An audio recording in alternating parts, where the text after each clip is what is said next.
सौभाग्य की एक बात यह कि जब वोट बंटने का खतरा होता है इलेक्शन में तो जातियों में न बंटने के भाषण दिए जाते हैं, लेकिन बाकी सब मामले तो वैसे ही चले जा रहे हैं। फिर वही हुआ, दमोह में दलित समुदाय का एक दूल्हा घोड़ी वाली बग्गी पर बैठ गया तो बवाल कर दिया अगड़ी जाति के लोगों ने।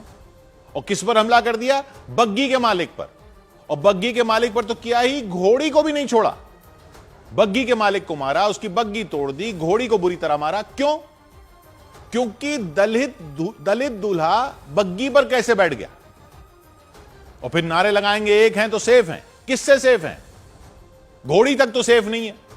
दलित समुदाय के एक परिवार में शादी थी तो उन्होंने घोड़ी के साथ बग्गी पर बारात ले जाने का इंतजाम किया। बग्गी वाला पहुंच गया, उसका धंधा है, बग्गी वाले का धंधा है, उसको जो किराया देगा उसकी बारात में जाएगा, वो अपना काम ना करे। वो पहुंच गया तो ये समाज के ठेकेदार टाइप कुछ लोग पहुंच गए कि दलित दूल्हे को बग्गी में बैठने नहीं देंगे। होते कौन हो आप लोग? फिर कहते हो कि हम भेदभाव नहीं करते, हमें जातियों में मत बांटो। कोई क्या बांटेगा आपको, जब सोच तो आप यही लेकर चल रहे हो कि दलित समुदाय उस तरह से खुशी क्यों मनाए जैसे आप मनाते हो। बांट रहे हो खुद और फिर बोलते हो बटेंगे तो कटेंगे। दलित दूल्हे की शादी में पहुंच गए और दूल्हे को धमकाने लगे दमोह में।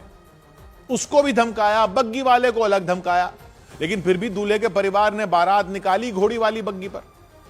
तो इन समाज के ठेकेदारों की शान में गुस्ताखी हो गई।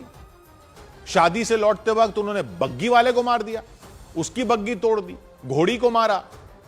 अगर आपने अपने आप को अगड़ी जातियों के झंडा बरदार कहने वालों से ही वंचित जातियां सेफ नहीं है, तो किस मुंह से कह रहे हैं उनको एक होने? एक हैं तो सेफ हैं। ये ऊंच नीच की बीमारी खत्म करो तब तो एक हो। जाति के नाम पर गुंडागर्दी खत्म हो तब तो एक हो। और ये कोई पहली बार तो हुआ नहीं जो दमोह में हुआ। गुजरात में भी कुछ दिन पहले ऐसा ही हुआ था, जबकि छतरपुर में एक बारात में दूल्हा खुद पुलिस वाला था और बाकी पुलिस के साथी आ गए थे बारात में, तो बारात निकल पाई थी। लेकिन यह हकीकत है कि यह होता रहता है। दलित समुदाय और किसी अगड़ी जाति के परिवार में शादी होना तो दूर की बात है, ऐसे लोग तो घोड़ी पर नहीं बैठने देते। ठेका ले रखा है आपने रस्मों का। कोई दलित उस तरह से खुशी भी नहीं मना सकता जैसे आप मनाते हो। फिर कहते हो आरक्षण अब तक क्यों चल रहा है जब सबको सब अधिकार मिल गए हैं आजाद भारत में। कहां मिल गए हैं अधिकार? संविधान में ही तो मिले हैं। जमीन पर तो ऐसे गुंडे घूम रहे हैं जो ये मानते हैं कि दलितों को बारात निकालने तक का अधिकार नहीं है, और ऐसे बुजदिल हैं कि दूल्हे को नहीं मार पाए तो घोड़ी को मार रहे हैं, गरीब बग्गी वाले को मार रहे हैं, उसकी बग्गी तोड़ दी कायरों ने। बटेंगे तो कटेंगे सिर्फ वोट न बढ़ जाए इसको रोकने के लिए है क्या? समाज ना बढ़ जाए इसको नहीं रोकोगे? बाकी लोग तो बाद में बांटेंगे, पहले तो ये बांट रहे हैं अपनी हरकतों से। इनको तो काटो, इनको तो सीधा करो।